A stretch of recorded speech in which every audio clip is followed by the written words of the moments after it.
اور اللہ کے حکم سے جو کچھ چھانا تھا چھا گیا۔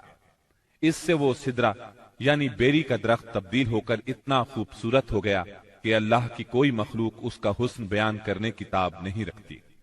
پھر آپ کو جبار جل جلالہ کے حضور لے جایا گیا اور آپ باری تعالیٰ کے اتنے قریب ہو گئے کہ 2 کمانوں کے برابر یا اس سے بھی کم فاصلہ رہ گیا۔ اس وقت اللہ نے آپ پر اور آپ کی امت پر دن رات میں 5 نمازیں فرض فرمائیں۔ اس میں شک نہیں کہ نماز اعلان نبوت کے ساتھ ہی فرض ہو گئی تھی، مگر اس وقت صرف فجر اور عصر کی 2 نمازیں فرض ہوئی تھی۔ چنانچہ آپ بھی 2 نمازیں ادا فرماتے رہے اور مسلمان ہونے والوں کو بھی 2 نمازوں ہی کی تعلیم دیتے رہے، یہاں تک کہ اس موقع پر 5 نمازیں فرض ہوئیں۔ عقیدہ توحید کے بعد نماز ہی اسلام کا وہ پہلا عظیم رکن ہے جو مسلمانوں پر سب سے پہلے فرض ہوتا ہے اور سب سے آخر تک فرض رہتا ہے۔ نماز کی فرضیت صحت و بیماری، خوشی و غمی، سفر و حضر اور خوف و خطر غرض کسی بھی حالت میں مسلمان سے ساقط نہیں ہوتی۔ موسم، جگہ کی تبدیلی اور کوئی بیماری ایسی نہیں جس میں مسلمان کو نماز کی معافی ہو۔ نبی اکرم صلی اللہ علیہ وسلم نے فرمایا، نماز میری آنکھوں کی ٹھنڈک اور دل کا سرور ہے۔ پھر اسی رات نبی صلی اللہ علیہ وسلم مکہ مکرمہ واپس تشریف لے آئے۔ صبح ہوئی اور آپ نے اپنی قوم کو ان بڑی بڑی نشانیوں کی خبر دی جو اللہ جل شانہ نے آپ کو دکھلائی تھی، تو قوم کے جھٹلانے اور تکالیف پہنچانے میں اور زیادہ شدت آ گئی۔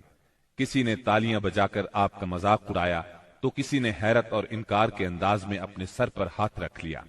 کچھ لوگ ابو بکر صدیق رضی اللہ عنہ کے پاس گئے اور طنزیہ انداز میں بولے، کچھ سنا تمہارے دوست محمد کیا کہہ رہے ہیں؟ سیدنا ابو بکر صدیق رضی اللہ عنہ نے پوچھا، انہوں نے کیا کہا ہے؟ جواب میں انہوں نے وہ سب کچھ دہرا دیا جو آپ نے بیان فرمایا تھا۔ اس پر سیدنا صدیق اکبر رضی اللہ عنہ نے فرمایا، اگر یہ باتیں آپ نے فرمائی ہیں تو بالکل سچ فرمائی ہیں۔ لوگوں نے کہا، گویا آپ ان کی تصدیق کرتے ہیں۔ جواب میں صدیق اکبر رضی اللہ عنہ نے عجیب بات فرمائی، کہنے لگے، میں تو اس سے بھی دور کی بات پر آپ کی تصدیق کرتا ہوں۔ آسمان سے صبح شام جو خبریں آتی ہیں میں ان میں بھی آپ کو سچا جانتا ہوں۔ ان کے اسی جواب پر ان کا لقب صدیق مشہور ہوا۔ ادھر کفار نے آپ کا امتحان لینے کا پروگرام بنایا۔ پوچھا، آپ بیت المقدس کے بارے میں تفصیل سے بتائیں۔ آپ نے اس سے قبل بیت المقدس کبھی نہیں دیکھا تھا، نہ معراج کے وقت آپ نے اس کی تفصیل ذہن میں بٹھائی تھی، لیکن اللہ نے آپ کے لیے اس کو روشن کر دیا اور آپ اس کی نشانیاں بتاتے چلے گئے۔ آپ نے ایک ایک دروازے اور ایک ایک جگہ کی تفصیل بیان فرما دی، اور وہ آپ کی کوئی بات جھٹلا نہ سکے، اس لیے کہ انہوں نے تو بارہا بیت المقدس دیکھا تھا۔ وہ صرف اتنا کہہ سکے، جہاں تک نشانیوں کا تعلق ہے وہ آپ نے درست بتائی ہے۔ پھر انہوں نے ایک قافلے کے بارے میں سوال کیا۔ وہ قافلہ ملک شام سے مکہ معظمہ کی طرف آ رہا تھا۔ آپ نے اس قافلے کے اونٹوں کی تعداد، قافلے کی دوسری تفصیل اور مکہ پہنچنے کا وقت اور جو اونٹ سب سے آگے آ رہا تھا اس کی مکمل خبر انہیں دے دی۔ پھر جو تفصیل آپ نے قافلے کی بیان فرمائی تھی وہ بالکل اسی کے مطابق مکہ معظمہ میں داخل ہوا، لیکن وہ ظالم پھر بھی آپ پر ایمان نہ لائے، اپنے کفر ہی پر ڈٹے رہے۔ ہم بتا چکے ہیں کہ نبوت کے 11ویں سال موسم حج میں یثرب کے 6 آدمیوں نے اسلام قبول کر لیا تھا اور رسول اللہ صلی اللہ علیہ وسلم سے وعدہ کیا تھا کہ اپنی قوم میں جا کر آپ کی رسالت کی تبلیغ کریں گے۔ اس کا نتیجہ یہ ہوا کہ اگلے سال جب موسم حج آیا، یعنی ذی الحج 12 نبوی بمطابق جولائی 621 عیسوی، تو 12 آدمی حاضر ہوئے۔ ان میں 10 خزرج سے اور 2 اوس سے تھے۔ یہ لوگ مینا کی گھاٹی میں رسول اللہ صلی اللہ علیہ وسلم کے ساتھ جمع ہوئے۔ عقبہ کی اس بیعت کی تفصیل صحیح بخاری میں سیدنا عبادہ بن صامت رضی اللہ عنہ سے مروی ہے۔ وہ بیان کرتے ہیں کہ رسول اللہ صلی اللہ علیہ وسلم نے فرمایا، آؤ مجھ سے اس بات پر بیعت کرو کہ اللہ کے ساتھ کسی چیز کو شریک نہیں کرو گے، چوری نہیں کرو گے، زنا نہیں کرو گے، اپنی اولاد کو قتل نہیں کرو گے، اپنے ہاتھ پاؤں کے درمیان سے گھڑ کر کوئی بہتان نہیں لاؤ گے، اور کسی بھلی بات میں میری نافرمانی نہیں کرو گے۔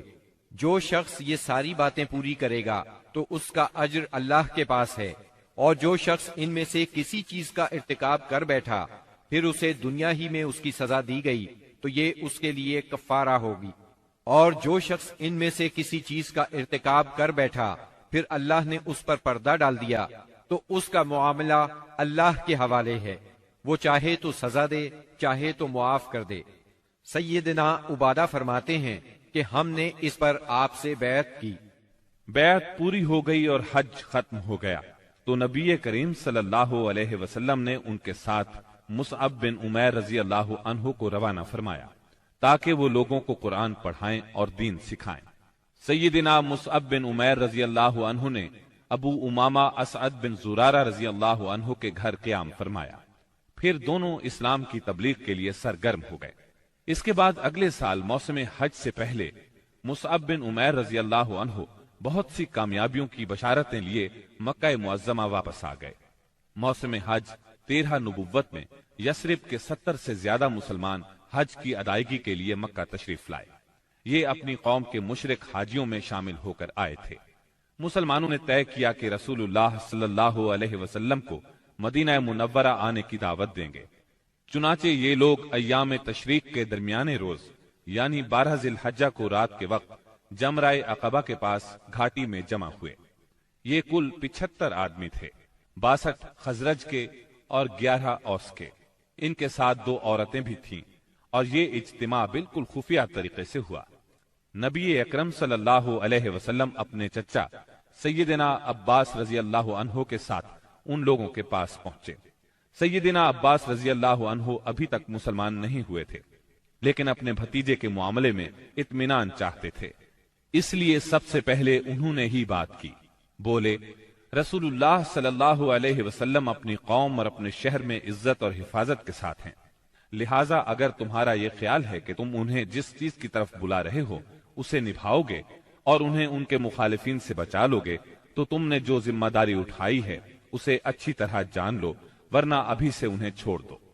ان کے جواب میں اہل یثرب کے ترجمان سیدنا برا بن معرور رضی اللہ عنہ نے کہا، ہم رسول اللہ صلی اللہ علیہ وسلم سے سچے دل سے وفاداری کا ارادہ رکھتے ہیں، اپنی جانیں ان پر نچھاور کر دیں گے، لہٰذا اے اللہ کے رسول آپ بات کیجئے اور اپنے رب کے لیے اور اپنے لیے جو عہد و پیمان پسند ہو لے لیجئے۔ اس کے بعد رسول اللہ صلی اللہ علیہ وسلم نے گفتگو فرمائی، آپ نے قرآن کریم کی تلاوت فرمائی، پھر ان حضرات کو اللہ کی طرف دعوت دی، اسلام کی طرف رغبت دلائی اور اپنے رب کے لیے عہد لیا۔ فرمایا، تنہا اسی کی عبادت کرو اور اس کے ساتھ کسی کو شریک نہ کرو۔ اس پر اہل یثرب نے کہا، ہم کس چیز پر آپ سے بیعت کریں؟ نبی کریم صلی اللہ علیہ وسلم نے فرمایا، چستی اور سستی ہر حالت میں بات سنو گے اور مانو گے، تنگی اور خوشحالی ہر حال میں مال خرچ کرو گے، بھلائی کا حکم دو گے اور برائی سے روکو گے، اللہ کے راستے میں اٹھ کھڑے ہوگے اور اس سلسلے میں کسی ملامت کرنے والے کی ملامت کی پرواہ نہیں کرو گے، اور جب میں تمہارے پاس آ جاؤں تو میری مدد کرو گے، اور جس چیز سے اپنی جان اور اپنے بال بچوں کی حفاظت کرتے ہو اسی سے میری حفاظت کرو گے اور تمہارے لیے جنت ہے۔ سیدنا عبادہ رضی اللہ عنہ فرماتے ہیں کہ ہم نے آپ سے اس بات پر بھی بیعت کی کہ حکومت کے بارے میں اہل حکومت سے جھگڑا نہیں کریں گے۔ اس پر سیدنا برا بن معرور رضی اللہ عنہ نے آپ کا ہاتھ پکڑا اور عرض کیا، ہاں اس ذات کی قسم جس نے آپ کو حق کے ساتھ بھیجا ہے، ہم یقیناً اس چیز سے آپ کی حفاظت کریں گے جس سے اپنے بال بچوں کی حفاظت کرتے ہیں، لہٰذا آپ ہم سے بیعت لیجئے۔ اتنے میں سیدنا ابو الحسن بن تیہان رضی اللہ عنہ نے بات کاٹتے ہوئے کہا، اے اللہ کے رسول، ہمارے اور کچھ لوگوں کے درمیان عہد و پیمان کی رسیاں ہیں، اور اب ہم ان رسیوں کو کاٹنے والے ہیں، تو کہیں ایسا نہ ہو کہ ہم تو یہ رسیاں کاٹ ڈالیں، ادھر اللہ آپ کو غلبہ عطا کر دے تو آپ ہمیں چھوڑ کر اپنی قوم میں آ جائیں۔ یہ سن کر آپ مسکرائے، پھر فرمایا، نہیں بلکہ آپ لوگوں کا خون میرا خون اور آپ لوگوں کی بربادی میری بربادی ہے۔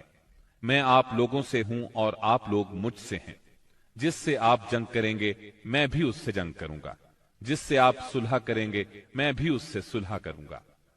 ابھی آپ نے یہ الفاظ فرمائے ہی تھے کہ ٹھیک اسی وقت سیدنا عباس بن عبادہ بن نزلہ رضی اللہ عنہ آگے بڑھے اور بولے، آپ لوگ جانتے ہیں کہ ان سے کس بات پر بیعت کر رہے ہیں؟ ان سے سرخ و سیاہ یعنی سارے انسانوں سے جنگ پر بیعت کر رہے ہیں۔ میرا مطلب ہے اس بیعت کے بعد ہم سب لوگوں سے جنگ مول لے لیں گے۔ اس لیے اگر آپ کو اندازہ ہے کہ جب آپ کے اموال کا صفایا کر دیا جائے گا اور آپ کے معزز لوگ قتل کر دیے جائیں گے تو آپ ان کا ساتھ چھوڑ دیں گے۔ اگر ایسا کرنا ہے تو پھر ابھی ساتھ چھوڑ دیں، کیونکہ اس طرح دنیا اور آخرت کی رسوائی ملے گی۔ اور اگر آپ لوگوں کا خیال یہ ہے کہ مال کی تباہی اور معزز لوگوں کے قتل کے باوجود عہد نبھائیں گے تو پھر انہیں لے لیجئے، کیونکہ یہ اللہ کی قسم دنیا و آخرت کی بھلائی ہے۔ تب ان لوگوں نے کہا، ہم انہیں اپنے مالوں کی تباہی اور معزز لوگوں کے قتل کے خطرے کے باوجود ساتھ لیتے ہیں۔ اللہ کے رسول بتلائیے اس کے بدلے میں ہمارے لیے کیا ہے؟ آپ نے فرمایا، جنت۔ اب لوگوں نے کہا، اپنا ہاتھ پھیلائیں۔ آپ نے ہاتھ پھیلا دیا، سب لوگ بیعت کے لیے لپکے، مگر عین اس لمحے آپ کا ہاتھ اسد بن زرارہ رضی اللہ عنہ نے پکڑ لیا اور کہا، اہل یثرب ذرا ٹھہرو، ہم آپ کی خدمت میں لمبا سفر کر کے اس یقین کے ساتھ حاضر ہوئے ہیں کہ آپ اللہ کے رسول ہیں۔ آج آپ کو یہاں سے لے جانے کا مطلب ہے سارا عرب ہمارا دشمن ہو جائے گا، ہمیں اپنے سرداروں کا قتل اور تلواروں کے وار برداشت کرنا ہوں گے۔ اب اگر آپ سب لوگ یہ بات برداشت کرنے کے لیے تیار ہیں تو انہیں لے لیں، اس صورت میں آپ کا اجر اللہ کے ہاں ہے، اور اگر آپ لوگوں کو اپنے بارے میں کوئی اندیشہ ہے تو انہیں ابھی چھوڑ دیں، یہ عذر اللہ کے نزدیک زیادہ قابل قبول ہوگا۔ یہ سن کر لوگوں نے کہا، اسد اپنا ہاتھ ہٹائیے، اللہ کی قسم نہ ہم اس بیعت کو چھوڑ سکتے ہیں نہ توڑ سکتے ہیں۔ اس کے بعد ایک ایک آدمی نے اٹھ کر بیعت کی۔ دونوں عورتوں کی بیعت صرف زبان سے ہوئی، ان سے آپ نے مصافحہ نہیں فرمایا، بلکہ فرمایا بس ان کی بیعت ہو گئی، میں عورتوں سے مصافحہ نہیں کرتا۔ بیعت مکمل ہو چکی تو رسول اللہ صلی اللہ علیہ وسلم نے فرمایا، اپنے میں سے 12 نقیب پیش کریں جو اپنی قوم کے نگران ہوں گے، ان کے معاملات کے ذمہ دار ہوں گے۔ اس پر 9 آدمی خزرج سے اور 3 آدمی اوس سے منتخب کیے گئے۔ جب ان کا انتخاب ہو چکا تو رسول اللہ صلی اللہ علیہ وسلم نے فرمایا، آپ لوگ اپنی قوم کے تمام معاملات کے ذمہ دار ہیں، جس طرح عیسیٰ علیہ السلام کے حواری ان کی طرف سے کفیل ہوئے تھے، اور میں اپنی قوم یعنی مسلمانوں کا کفیل ہوں۔ ان سب نے ایک زبان ہو کر کہا، جی ہاں۔ تو یہ تھی دوسری بیعت عقبہ۔ یہ نبی صلی اللہ علیہ وسلم کی زندگی میں اب تک کی سب سے بڑی بیعت تھی۔ اس بیعت کی وجہ سے حالات کا رخ تبدیل ہوا، تاریخ نے ایک اہم موڑ لیا۔ عقبہ کی پہلی اور دوسری بیعت کے بعد یثرب میں مسلمانوں کو امن اور پناہ کی جگہ مل گئی، اس لیے نبی کریم صلی اللہ علیہ وسلم نے مکے کے مسلمانوں کو اجازت دے دی کہ وہ اپنا وطن چھوڑ کر شہر مدینہ ہجرت کر جائیں۔ مکہ میں اب گنتی کے چند مسلمان رہ گئے تھے۔ نبی کریم صلی اللہ علیہ وسلم سیدنا ابو بکر صدیق رضی اللہ عنہ اور سیدنا علی رضی اللہ عنہ کو خاص اہمیت دیتے تھے، اسی لیے قریش کو اندازہ تھا کہ اب یہ تینوں بھی مدینے چلے جائیں گے۔ انہیں مسلمانوں کی مدینہ منورہ کی طرف ہجرت اور وہاں ان کے اجتماع سے اپنے دین، اپنی تجارت اور اپنے وجود کے لیے بھی خطرہ محسوس ہوا۔ چنانچہ وہ 26 صفر 14 نبوت بمطابق 16 ستمبر 22 عیسوی جمعرات کے دن پہلے پہر غور و خوض کے لیے دار الندوہ میں جمع ہوئے۔ اس اجتماع میں قریش کے قریباً سبھی سردار موجود تھے۔ ابلیس بھی نجد کے ایک شیخ جلیل کی صورت میں اجازت لے کر ان میں شریک ہوا۔ ان سب لوگوں کو اصل مسئلہ پیش کیا گیا، سب نے اپنے اپنے انداز میں اور اپنی اپنی عقل کے مطابق تجویز پیش کی، لیکن ہر تجویز میں کوئی نہ کوئی خامی محسوس ہوئی، اس لیے تمام تجاویز رد کر دی گئیں۔ اب ابو جہل نے کہا، اس کے بارے میں میری ایک رائے ہے، میں نے دیکھا ہے کہ تم اب تک اس پر نہیں پہنچے۔ وہ رائے یہ ہے کہ ہم ہر قبیلے سے ایک مضبوط صاحب نسب اور باکا جوان منتخب کریں، ان میں سے ہر ایک کو ایک ایک تلوار دیں، اس کے بعد سب کے سب اس شخص کا رخ کریں، اور اسے ایک ہی وار میں اس طرح قتل کریں کہ سب کی تلواریں اس پر پڑیں۔ اس طرح اس کا خون سارے قبائل میں بکھر جائے گا اور عبد مناف سارے قبیلوں سے جنگ نہیں کر سکیں گے، اس لیے دیت یعنی خون بہا لینے پر راضی ہو جائیں گے اور وہ ہم انہیں دے دیں گے۔ شیخ نجدی یعنی ابلیس نے فوراً کہا، یہ ہوئی بات جو اس جوان نے کہی، رائے ہو تو ایسی، باقی سب بیکار۔ باقی لوگوں نے بھی اس رائے کو منظور کیا اور پھر اس کی تیاری میں لگ گئے۔ ابو جہل کے اس شیطانی منصوبے پر عمل کرنے کے لیے ایک رات سب قبیلوں کے بہادر ہاتھوں میں تلواریں لیے رسول اللہ صلی اللہ علیہ وسلم کے گھر کے چاروں طرف چھپ کر کھڑے ہو گئے۔ یہ قریش کا مکر تھا، لیکن انہوں نے یہ مکر اللہ سبحانہ و تعالی کے مقابلے میں کیا تھا، اس لیے اللہ نے اس طرح کا وار کیا کہ وہ سمجھ بھی نہ سکے۔ چنانچہ جبریل علیہ السلام نازل ہوئے اور نبی صلی اللہ علیہ وسلم کو قریش کی سازش کی خبر دی، ہجرت کی اجازت دی، دن اور نکلنے کا وقت مقرر کیا اور قریش کے مکر کو رد کرنے کا پروگرام بنایا۔ چنانچہ فرمایا، جس بستر میں آپ سویا کرتے ہیں آج کی رات اس بستر پر نہ سوئیں۔ چنانچہ اس رات آپ نے سیدنا علی رضی اللہ عنہ کو اپنے بستر پر سلا دیا۔ کفار نے آپ کے بستر پر سیدنا علی رضی اللہ عنہ کو چادر تانے سوئے ہوئے دیکھا تو گمان کیا کہ آپ سو رہے ہیں، چنانچہ فخر اور غرور سے مٹکنے لگے اور آپ کی گھات میں بیٹھ گئے تاکہ جب آپ اٹھ کر باہر نکلیں تو سب آپ پر ٹوٹ پڑیں۔ ادھر رسول اللہ صلی اللہ علیہ وسلم عین اس حالت میں کہ یہ لوگ آپ کے گھر کو گھیرے میں لیے ہوئے تھے باہر تشریف لائے۔ آپ اس وقت سورہ یاسین کی آیت 9 تلاوت فرما رہے تھے۔ اور ہم نے ان کے آگے بھی دیوار بنا دی اور ان کے پیچھے بھی، پھر ان پر پردہ ڈال دیا تو یہ دیکھ نہیں سکتے۔ ہم نے ان کے آگے رکاوٹ کھڑی کر دی اور ان کے پیچھے رکاوٹ کھڑی کر دی، پس ہم نے انہیں ڈھانک لیا اور وہ دیکھ نہیں رہے ہیں۔ چنانچہ اللہ تعالیٰ نے ان کی نگاہیں پکڑ لیں اور وہ آپ کا قطعاً احساس نہ کر سکے۔ اس کے بعد آپ اپنے گھر سے اسی وقت ابو بکر صدیق رضی اللہ عنہ کے گھر تشریف لے گئے اور انہیں اللہ کے حکم کی خبر دی۔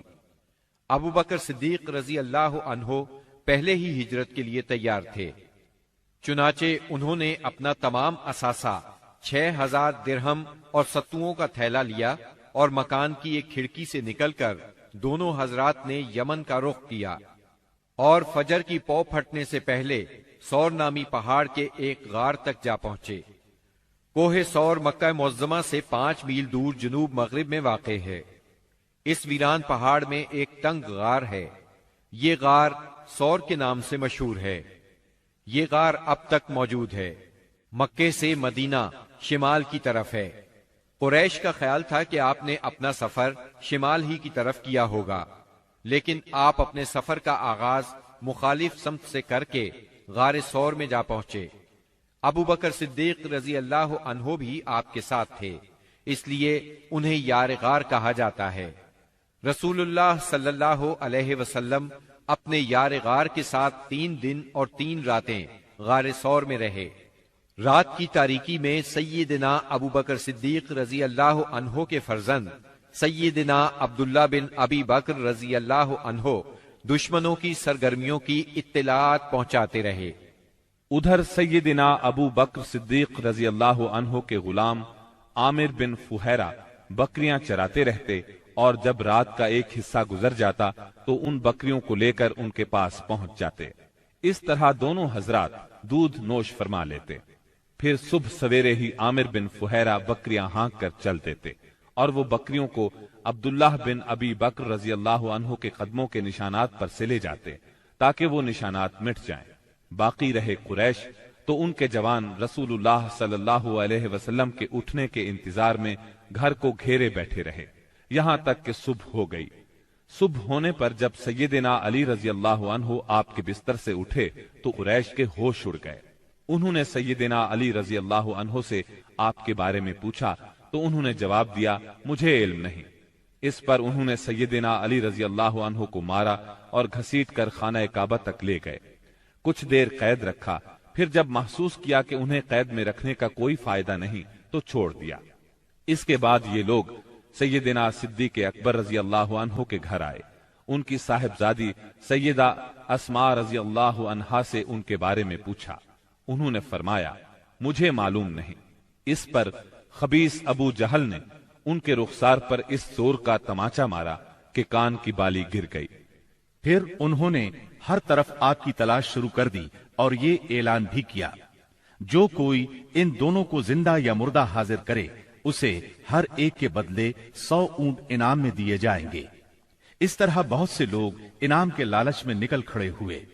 کچھ تلاش کرنے والے غار ثور تک بھی جا پہنچے۔ وہ غار کے اس قدر نزدیک پہنچ گئے کہ اگر جھک کر نیچے دیکھ لیتے تو انہیں دیکھ لیتے۔ یہ صورتحال دیکھ کر سیدنا ابو بکر صدیق رضی اللہ عنہ فکر مند ہوئے۔ آپ صلی اللہ علیہ وسلم نے انہیں غمزدہ دیکھ کر فرمایا ابو بکر ایسے 2 آدمیوں کے بارے میں کیا خیال ہے جن کا تیسرا اللہ ہو؟ غم نہ کرو، یقیناً اللہ ہمارے ساتھ ہے۔ اس واقعے کا ذکر سورہ توبہ کی آیت 40 میں آیا ہے۔ اگر تم اس کی مدد نہ کرو گے تو اس کی اللہ نے مدد کی ہے جس وقت انہیں کافروں نے نکالا تھا کہ وہ 2 میں سے دوسرا تھا جبکہ وہ دونوں غار میں تھے۔ جب وہ اپنے ساتھی سے کہہ رہے تھے کہ تو غم نہ کر، اللہ ہمارے ساتھ ہے، پھر اللہ نے اپنی طرف سے تسکین نازل فرما کر ان لشکروں سے اس کی مدد کی جنہیں تم نے دیکھا ہی نہیں۔ اس نے کافروں کی بات کو پست کر دیا اور بات تو اللہ ہی کی بلند ہے اور اللہ زبردست حکمت والا ہے۔ پیر کی رات ربیع الاول 1 ہجری کو نبی کریم صلی اللہ علیہ وسلم غار ثور سے باہر تشریف لائے۔ آپ نے ایک شخص عبداللہ بن عریقت کو اجرت پر رہنمائی کے لیے مقرر کر لیا تھا۔ یہ شخص اگرچہ قریش کے دین پر تھا لیکن اس پر آپ کو اعتماد تھا۔ وہ وعدے کے مطابق 2 سواریاں لیے جبل ثور کے دامن میں آ گیا اور رسول اللہ صلی اللہ علیہ وسلم اور سیدنا ابو بکر صدیق رضی اللہ عنہ نے کوچ کیا۔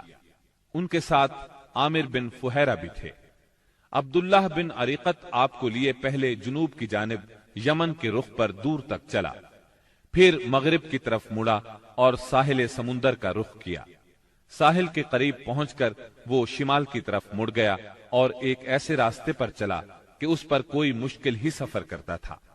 دوسرے دن یہ مختصر سا قافلہ ایک خیمے کے پاس پہنچا۔ یہ خیمہ قدید کے اطراف میں مشلل کے علاقے میں تھا۔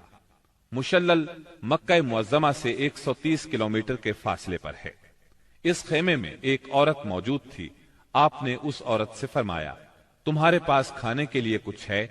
اس نے معذرت کی اور بتایا میری بکریاں چرنے کے لیے گئی ہیں۔ خیمے میں آپ کو ایک بکری نظر آئی۔ وہ بہت کمزور تھی، ریوڑ کے ساتھ نہیں جا سکتی تھی، اس لیے خیمے میں موجود تھی۔ اس کے تھنوں میں نام کو بھی دودھ نہیں تھا۔ رسول اللہ نے فرمایا اگر آپ اجازت دیں تو ہم اس بکری کا دودھ دوہ لیں۔ یہ سن کر اس نے کہا اس بکری میں دودھ کہاں؟ آپ نے فرمایا آپ اجازت تو دیں۔ اس نے اجازت دے دی۔ آپ نے اسے دوہا تو دودھ سے ایک برتن بھر گیا۔ برتن اتنا بڑا تھا کہ ایک پوری جماعت مل کر اس کو اٹھا سکتی تھی۔ ام معبد کی حیرت کی انتہا نہ رہی۔ آپ نے پہلے اسے دودھ پلایا، جب وہ سیر ہو گئی تو اپنے ساتھیوں کو پلایا۔ جب وہ بھی سیر ہو گئے تو آپ نے دودھ نوش فرمایا۔ پھر اس برتن کو تھنوں کے نیچے رکھ کر دودھ دوہا۔ وہ برتن دوبارہ بھر گیا۔ برتن ام معبد کے پاس چھوڑ کر آپ آگے روانہ ہوئے۔ بکریاں چرا کر جب اس عورت کا خاوند گھر آیا تو دودھ سے بھرا برتن دیکھ کر حیران ہوا۔ دریافت کرنے پر ام معبد نے ساری بات کہہ سنائی۔ نبی صلی اللہ علیہ وسلم کا حلیہ سر سے لے کر پاؤں تک اور بات چیت کا انداز تک اسے بتایا۔ یہ سن کر ابو معبد بول اٹھا یہ تو واللہ صاحب قریش ہیں۔ میرا ارادہ ہے کہ آپ کا ساتھ اختیار کروں اور کوئی راستہ ملا تو ایسا ضرور کروں گا۔ کہا جاتا ہے کہ دونوں میاں بیوی کچھ عرصے بعد مدینہ منورہ پہنچے اور اسلام کی دولت سے مالا مال ہوئے۔ آپ قدید سے آگے بڑھے۔ ادھر سراقہ بن مالک بن جوشم مدلجی نے قریش کے انعام کا اعلان سن کر لالچ میں آ کر اپنے گھوڑے پر آپ کا پیچھا کیا اور قدید تک پہنچ گیا۔ آپ کے نزدیک پہنچا تو اس کا گھوڑا پھسل گیا۔ سراقہ نیچے آ گرا۔ وہ اٹھا اور فال کے تیر نکالے، دیکھنا چاہتا تھا کہ اسے کوئی نقصان تو نہیں پہنچنے والا۔ تیر وہ نکلا جو ناپسندیدہ تھا، لیکن اس نے بری فال کی پرواہ نہ کی، پھر سوار ہو کر آگے بڑھا۔ وہ اس حد تک قریب پہنچ گیا کہ آپ کی قرات کی آواز سنائی دینے لگی۔ آپ نے اس طرف کوئی توجہ نہ کی، جبکہ سیدنا ابو بکر صدیق رضی اللہ عنہ بار بار مڑ کر دیکھ رہے تھے۔ ایسے میں اچانک اس کے گھوڑے کے اگلے دونوں پاؤں زمین میں دھس گئے، یہاں تک کہ گھٹنوں تک جا پہنچے اور وہ ایک بار پھر نیچے گرا۔ سراقہ نے گھوڑے کو ڈانٹا، اسے بڑی مشکل سے کھڑا کیا، اس کے پاؤں زمین سے نکالے۔ جب وہ سیدھا کھڑا ہوا تو اس کے پاؤں کے نشانات سے دھوئیں جیسا غبار آسمان کی طرف اڑ رہا تھا۔ سراقہ نے پھر فال کے تیر نکالے، پھر وہی ناپسندیدہ تیر نکلا۔ اس سے اس پر زبردست خوف اور روب طاری ہو گیا اور اسے یقین ہو گیا کہ رسول اللہ صلی اللہ علیہ وسلم کا معاملہ غالب آ کر رہے گا، چنانچہ وہ پکار اٹھا، مجھے امان دی جائے۔ آپ صلی اللہ علیہ وسلم اور آپ کے ساتھی ٹھہر گئے۔ یہ آپ کے نزدیک چلا آیا اور بتلایا کہ قریش نے کیا طے کیا ہے اور وہ خود کس ارادے سے آیا تھا۔ پھر اس نے سامان سفر اور مال کی پیشکش کی۔ آپ نے کچھ لینے سے انکار فرمایا، البتہ اس سے فرمایا تم ہمارے بارے میں کسی کو نہ بتانا۔ سراقہ نے پروانہ امن کا مطالبہ کیا۔ آپ نے عامر بن فہیرہ کو حکم دیا اور انہوں نے چمڑے پر لکھ دیا۔ پھر سراقہ وہاں سے واپس پلٹا اور جو کوئی آپ کی تلاش میں ملا اس سے کہتا گیا، میں اس طرف کی کھوج لے چکا ہوں، یہاں تمہارا جو کام تھا میں کر چکا ہوں۔ اس طرح تلاش کرنے والے اس راستے پر آگے نہ بڑھ سکے، واپس لوٹتے چلے گئے۔ راستے میں رسول اللہ صلی اللہ علیہ وسلم کو بریدہ بن حسیب اسلمی ملے۔ یہ اپنی قوم کے سردار تھے۔ قریش نے جس زبردست انعام کا اعلان کر رکھا تھا، اسی کے لالچ میں نبی صلی اللہ علیہ وسلم اور سیدنا ابو بکر صدیق رضی اللہ عنہ کی تلاش میں نکلے تھے۔ لیکن جب رسول اللہ صلی اللہ علیہ وسلم سے سامنا ہوا اور بات چیت ہوئی تو نقد دل دے بیٹھے اور اپنی قوم کے 70 آدمیوں سمیت وہیں مسلمان ہو گئے۔ پھر اپنی پگڑی اتار کر نیزے سے باندھ لی، جس کا سفید پھریرا ہوا میں لہرا رہا تھا، اور بشارت سنا رہا تھا کہ امن کا بادشاہ، صلح کا حامی، دنیا کو عدالت اور انصاف سے بھرپور کرنے والا تشریف لا رہا تھا۔ آپ وادی ریم میں پہنچے تو سیدنا زبیر بن عوام سے ملاقات ہوئی۔ یہ مسلمانوں کے ایک تجارتی قافلے کے ساتھ شام سے واپس آ رہے تھے۔ انہوں نے رسول اللہ صلی اللہ علیہ وسلم اور ابو بکر صدیق رضی اللہ عنہ کو سفید پارچجات پیش کیے۔ سوموار 8 ربیع الاول 14 نبوت بمطابق 1 ہجری 23 ستمبر 622 عیسوی کو رسول اللہ صلی اللہ علیہ وسلم قباء میں داخل ہوئے۔ ادھر اہل مدینہ نے جب سے رسول اللہ صلی اللہ علیہ وسلم کی روانگی کی خبر سنی تھی، روزانہ صبح ہی صبح ہرہ کی طرف نکل جاتے تھے اور جب سخت دوپہر ہو جاتی تو واپس پلٹ آتے۔ ایک روز طویل انتظار کے بعد لوگ اپنے اپنے گھروں کو واپس جا چکے تھے کہ ایک یہودی اپنے کسی ٹیلے پر کچھ دیکھنے کے لیے چڑھا۔ کیا دیکھتا ہے کہ رسول اللہ صلی اللہ علیہ وسلم اور آپ کے ساتھی سفید کپڑوں میں ملبوس چلے آ رہے ہیں۔ اس نے بے خود ہو کر نہایت بلند آواز سے کہا، عرب کے لوگوں، یہ رہا تمہارا نصیب جس کا تم انتظار کر رہے تھے۔ مسلمانوں نے اس کی آواز سنی تو ہتھیار اٹھا کر استقبال کے لیے دوڑ پڑے۔ سب نے مل کر اللہ اکبر کا نعرہ لگایا۔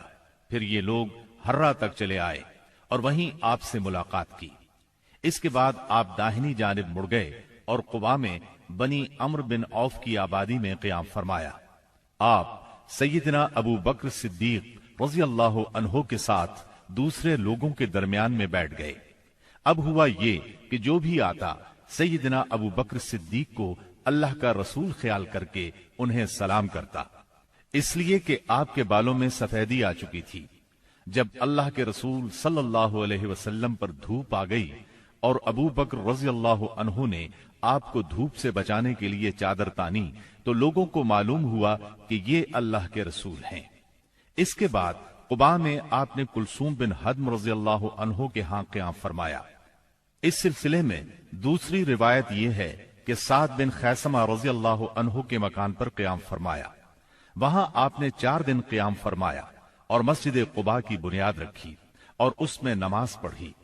نبی اکرم صلی اللہ علیہ وسلم نے فرمایا، جو شخص قباء میں 2 رکعت نماز پڑھے اسے عمرے کا ثواب ہوگا۔ نبی کریم صلی اللہ علیہ وسلم کے بعد سیدنا علی رضی اللہ عنہ مکہ مکرمہ میں 3 روز ٹھہرے۔ اس دوران میں مکے کے لوگوں کی جو امانتیں رسول اللہ صلی اللہ علیہ وسلم کے پاس تھیں ان کو ادا کیا، پھر پیدل چل پڑے اور قباء میں رسول اللہ صلی اللہ علیہ وسلم سے آ ملے۔ انہوں نے کلثوم بن ہدم رضی اللہ عنہ کے مکان پر قیام کیا۔ رسول اللہ صلی اللہ علیہ وسلم 5ویں دن یہاں سے روانہ ہوئے۔ یہ جمعے کا دن تھا۔ اللہ کے حکم پر روانہ ہوئے۔ ابو بکر صدیق رضی اللہ عنہ آپ کے پیچھے بیٹھے تھے۔ آپ نے اپنے ننھیال بنو نجار کے پاس پیغام بھجوایا۔ وہ لوگ تلواریں لٹکائے حاضر ہوئے۔ آپ نے ان کی معیت میں مدینہ منورہ کی طرف کوچ فرمایا۔ آپ بنو سالم بن عوف کی بستی میں پہنچے تو جمعے کا وقت ہو گیا۔ آپ نے وہیں بطن وادی میں جمعے کی نماز پڑھائی جس میں 100 آدمی شریک تھے۔ جمعے کے بعد نبی کریم صلی اللہ علیہ وسلم نے مدینے کا رخ کیا۔ اس وقت تک لوگ استقبال کے لیے امڑ آئے تھے۔ گھر اور گلی کوچے حمد و تسبیح سے گونج رہے تھے اور انصار کی بچیاں خوشی و مسرت سے یہ اشعار پڑھ رہی تھیں۔ طلع البدر علينا من ثنيات الوداع وجب الشكر علينا ما دعا لله داعي أيها المبعوث فينا جئت بالأمر المطاع۔ ہم پر مدینے کے اطراف سے 14ویں کا چاند طلوع ہوا۔ جب تک اللہ کو پکارنے والا پکارے ہم پر شکر واجب ہے۔ اے ہم میں بھیجے گئے نبی، آپ واجب الاطاعت دین لے کر آئے ہیں۔ رسول اللہ صلی اللہ علیہ وسلم انصار کے جس محلے سے بھی گزرتے اس محلے کے لوگ آپ کی اونٹنی کی نکیل پکڑ لیتے اور عرض کرتے، ہم لوگ حاضر ہیں، ہمارے ہاں قیام فرمائیں، ہم سب ساز و سامان اور ہتھیاروں کے ساتھ آپ کی حفاظت کریں گے۔ جواب میں آپ فرماتے، اونٹنی کا راستہ چھوڑ دو، یہ اللہ کی طرف سے معمور ہے۔ آپ کے اس فرمان کا مطلب یہ تھا کہ اللہ کو جہاں منظور ہوگا یہ وہاں خود رکے گی۔ چنانچہ اونٹنی اس جگہ رکی جہاں آج مسجد نبوی ہے۔ یہاں پہنچ کر وہ بیٹھ گئی، لیکن آپ نیچے نہیں اترے یہاں تک کہ وہ اٹھ کر تھوڑی دور تک چلی، پھر پلٹ آئی اور پھر اسی جگہ بیٹھ گئی جہاں پہلے بیٹھی تھی۔ اس کے بعد آپ نیچے تشریف لے آئے۔ اب لوگوں نے آپ کو اپنے اپنے گھر لے جانے کے لیے درخواست شروع کی۔ ایسے میں سیدنا ابو ایوب انصاری رضی اللہ عنہ نے جلدی سے اونٹنی کا کجاوا اٹھا لیا اور اپنے گھر لے گئے۔ اس پر آپ نے فرمایا، آدمی اپنے کجاوے کے ساتھ ہے۔ ادھر سیدنا اسعد بن زرارہ رضی اللہ عنہ نے آ کر اونٹنی کی نکیل پکڑ لی، چنانچہ یہ اونٹنی انہی کے پاس رہی۔ صحیح بخاری میں سیدنا انس رضی اللہ عنہ سے روایت ہے کہ نبی صلی اللہ علیہ وسلم نے فرمایا، یہاں سے ہمارے کس آدمی کا گھر زیادہ قریب ہے؟ سیدنا ابو ایوب انصاری رضی اللہ عنہ فوراً بول اٹھے، اے اللہ کے رسول، میرا یہ دیکھیے، یہ رہا میرا مکان اور یہ رہا میرا دروازہ۔ نبی کریم صلی اللہ علیہ وسلم نے فرمایا، جاؤ اور ہمارے لیے قیلولہ کی جگہ تیار کرو۔ انہوں نے عرض کی، آپ دونوں حضرات تشریف لے چلیں، اللہ برکت دے۔ اس طرح میزبانی کا شرف سیدنا ابو ایوب انصاری رضی اللہ عنہ کے حصے میں آیا۔ جب رسول اللہ صلی اللہ علیہ وسلم مدینہ منورہ میں قیام پذیر ہو چکے تو آپ نے سیدنا زید بن حارثہ اور سیدنا ابو رافع رضی اللہ عنہما کو مکہ معظمہ بھیجا۔ وہ نبی کریم صلی اللہ علیہ وسلم کی دونوں صاحبزادیوں سیدہ ام کلثوم اور سیدہ فاطمہ، ام المومنین سیدہ سودا، ام ایمن اور سیدنا اسامہ بن زید رضی اللہ عنہ کو ساتھ لے آئے۔ ان کے ہمراہ سیدنا ابو بکر صدیق رضی اللہ عنہ کے فرزند عبد الرحمن بن ابی بکر بھی اپنے گھرانے کے افراد سیدہ ام رومان، سیدہ عائشہ اور سیدہ اسماء رضی اللہ عنہن کو لے کر مدینہ منورہ آ گئے۔ اب نبی اکرم صلی اللہ علیہ وسلم کی مدنی زندگی شروع ہوئی۔ اس دور کو 3 حصوں میں تقسیم کیا جا سکتا ہے۔ پہلا دور، اس میں فتنے بپا کیے گئے، اندر سے رکاوٹیں کھڑی کی گئیں اور باہر سے آ کر دشمنوں نے مدینہ منورہ کو صفحہ ہستی سے مٹانے کے لیے چڑھائیاں کی۔ یہ دور صلح حدیبیہ ذی قعدہ 6 ہجری پر ختم ہو جاتا ہے۔ دوسرا دور، اس میں بت پرست قیادت کے ساتھ صلح ہوئی۔ یہ دور فتح مکہ 8 ہجری پر ختم ہوتا ہے۔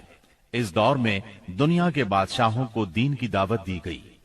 تیسرا دور، اس میں اللہ کی مخلوق دین میں فوج در فوج داخل ہوئی۔ اسی دور میں مدینہ منورہ میں مختلف قوموں اور قبیلوں کے وفود آئے۔ یہ دور نبی اکرم صلی اللہ علیہ وسلم کی حیات مبارکہ کے آخری دنوں تک ہے، یعنی ربیع الاول 11 ہجری تک۔ مدینہ منورہ پہنچنے کے بعد نبی کریم صلی اللہ علیہ وسلم نے سب سے پہلے مسجد تعمیر کرنے کا فیصلہ فرمایا۔ جس جگہ آپ کی اونٹنی بیٹھی تھی وہ جگہ بنو نجار کے 2 یتیم بچوں سہل اور سہیل کی تھی۔ آپ نے اس زمین پر مسجد بنانے کا ارادہ فرمایا۔ آپ نے بنو نجار کے لوگوں کو بلا بھیجا۔ وہ حاضر خدمت ہوئے تو آپ نے ان سے مسجد کی تعمیر کی بات کی۔ انہوں نے زمین بطور ہبہ قبول کرنے کی درخواست کی، لیکن آپ نے اس زمین کو بغیر قیمت کے لینا پسند نہ فرمایا۔ آپ نے یہ زمین قیمتاً خریدی اور بنفس نفیس مسجد کی تعمیر میں شریک ہوئے۔ اس زمین میں مشرکین کی چند قبریں اور غرقد کے چند درخت بھی تھے۔ رسول اللہ صلی اللہ علیہ وسلم نے مشرکین کی یہ قبریں اکھڑوا دیں اور کھجوروں اور درختوں کو کاٹ کر قبلے کی جانب لگا دیا۔ پھر مسجد کی تعمیر شروع ہوئی۔ آج اس مسجد کو دنیا اسلام مسجد نبوی کہتی ہے۔ نبی اکرم صلی اللہ علیہ وسلم نے مسجد کے بازو میں چند مکانات بھی تعمیر کیے جن کی دیواریں کچی اینٹوں کی تھیں۔ ان پر کھجور کے تنے رکھے گئے، پھر ان پر کھجور کی شاخیں اور پتے بچھائے گئے۔ یہ ازواج مطہرات کے حجرے تھے۔ ان حجروں کی تعمیر مکمل ہو جانے کے بعد آپ صلی اللہ علیہ وسلم سیدنا ابو ایوب انصاری رضی اللہ عنہ کے مکان سے یہاں منتقل ہوئے۔ مسجد نبوی صرف اسلامی تعلیم کی ادائیگی کے لیے نہیں تھی، بلکہ یہ ایک یونیورسٹی تھی جس میں مسلمان اسلامی تعلیم حاصل کرتے تھے۔ اس مسجد کا صحن ایک ایسی جگہ تھی جس میں مدتوں جاہلانہ نفرت، عداوت، کشاکش اور باہمی لڑائیوں سے دوچار رہنے والے قبائل کے افراد اب میل ملاپ اور پیار و محبت سے بیٹھتے، دین کی تعلیم حاصل کرتے اور یہ تعلیم اپنی عورتوں تک پہنچاتے تھے۔ یہ ایک مرکز تھا۔ اسی مرکز سے اس ننھی سی اسلامی ریاست کا نظام چلایا جاتا تھا اور مختلف قسم کی مہمات یہاں سے بھیجی جاتی تھیں۔ اس کے علاوہ اس کی حیثیت ایک پارلیمنٹ کی بھی تھی جس میں مجلس شورا اور مجلس انتظامیہ کے اجلاس منعقد ہوتے تھے۔ ان تمام امور کے ساتھ ساتھ مسجد نبوی فقراء اور مساکین کی ایک کافی بڑی تعداد کا ٹھکانہ بھی تھی۔ یہ وہ لوگ تھے جن کا کوئی مکان نہیں تھا، جن کے پاس کوئی مال تھا، نہ بیوی بچے تھے۔ انہی اصحاب کو اصحاب صفہ کہا جاتا ہے۔ اب مسلمان 5 نمازیں با جماعت ادا کرنے کے لیے حاضر ہو رہے تھے اور اس کے لیے وہ وقت کا اندازہ لگاتے تھے، مگر دقت یہ تھی کہ کوئی بہت پہلے آ جاتا تھا تو کوئی دیر سے پہنچتا۔ چنانچہ نبی کریم صلی اللہ علیہ وسلم اور مسلمانوں نے مشورہ کیا کہ کوئی ایسی علامت اختیار کی جائے جس سے سب کو وقت کا پتہ چل جائے۔ سیدنا عمر رضی اللہ عنہ نے کہا، کیوں نہ کسی آدمی کو بھیج دیا جائے جو الصلاۃ جامعۃ یعنی نماز جمع کرنے والی ہے پکار دیا کرے۔ رسول اللہ صلی اللہ علیہ وسلم نے یہی رائے قبول کی اور اسی پر عمل کیا۔ پھر عبداللہ بن زید بن عبد ربہ انصاری رضی اللہ عنہ نے خواب میں اذان سنی اور آ کر رسول اللہ صلی اللہ علیہ وسلم کو خبر دی۔ آپ نے فرمایا، یہ سچا خواب ہے۔ پھر آپ نے حکم فرمایا کہ وہ سیدنا بلال رضی اللہ عنہ کو یہ کلمات القاء کرتے جائیں اور بلال پکارتے جائیں، کیونکہ ان کی آواز زیادہ بلند اور سریلی ہے۔ چنانچہ سیدنا بلال رضی اللہ عنہ نے اذان کہی۔ ان کی آواز سن کر سیدنا عمر رضی اللہ عنہ اپنی چادر گھسیٹتے ہوئے آئے اور بولے، اے اللہ کے رسول، اللہ کی قسم میں نے بھی خواب میں یہی الفاظ سنے ہیں۔ اس سے اس خواب کی مزید تائید ہو گئی اور اسی روز سے یہ اذان اسلام کا شعار بن گئی۔ مسجد کی تعمیر سے فارغ ہو کر رسول اللہ صلی اللہ علیہ وسلم کو ان مہاجرین کی فکر لاحق ہوئی جو مکہ معظمہ سے بے سر و سامان نکلے تھے، صرف ایمان اور اسلام کی دولت ساتھ لائے تھے۔ چنانچہ آپ نے مہاجرین اور انصار کے درمیان رشتہ اخوت یعنی بھائی چارہ قائم کرنے کی طرف توجہ فرمائی۔ آپ نے انصار کو سیدنا انس بن مالک رضی اللہ عنہ کے گھر جمع فرمایا۔ مہاجرین کی تعداد 45 تھی۔ آپ مہاجرین اور انصار میں سے ایک ایک کو بلاتے گئے اور فرماتے گئے تم بھائی بھائی ہو۔ پھر ہوا یہ کہ یہ اخوت حقیقی اخوت سے بھی بڑھ گئی۔ اس موقع پر انصار نے جس فیاضی، ایثار اور میزبانی کا مظاہرہ کیا، انسانی تاریخ اس کی مثال پیش کرنے سے قاصر ہے۔ انصار نے مہاجر بھائیوں کی حیثیت مہمانوں کی نہ رہنے دی، بلکہ انہیں اپنی جائیداد اور کاروبار میں برابر کا حصے دار بنا لیا۔ اس طرح مہاجرین بہت جلد اپنے پیروں پر کھڑے ہو گئے۔ مہاجرین سے یہ انصار کی محبت ہی کا نتیجہ تھا کہ انہوں نے نبی صلی اللہ علیہ وسلم پر اپنے کھجوروں کے باغات پیش کیے کہ آپ ان باغات کو ان کے اور مہاجرین کے درمیان تقسیم کر دیں۔ آپ نے انکار فرمایا تو انصار نے مہاجرین سے کہا آپ لوگ کام کر دیا کریں، ہم پھلوں میں آپ لوگوں کو شریک کر لیں گے۔ آپ صلی اللہ علیہ وسلم نے اس تجویز کو پسند فرمایا۔ سیدنا سعد بن ربیع رضی اللہ عنہ بڑے مالدار انصاری تھے۔ انہوں نے اپنے مہاجر بھائی سیدنا عبد الرحمن بن عوف رضی اللہ عنہ سے کہا میرا مال آدھا آدھا تقسیم کر لو، میری 2 بیویاں ہیں، دیکھو جو تمہیں پسند ہو مجھے بتلا دو، میں اسے طلاق دے دیتا ہوں، عدت گزر جائے تو اس سے شادی کر لینا۔ یہ سن کر سیدنا عبد الرحمن بن عوف رضی اللہ عنہ نے فرمایا اللہ آپ کے اہل اور مال میں برکت دے، مجھے آپ بازار کا راستہ بتا دیں۔ انہوں نے بنو قینقاع کے بازار کا پتہ بتلا دیا۔ یہ بازار چلے گئے، محنت مزدوری کی، واپسی پر ان کے پاس کچھ فاضل پنیر اور گھی تھا۔ پھر تھوڑے ہی دن گزرے تھے کہ انہوں نے مال بھی کمایا اور ایک انصاری عورت سے شادی بھی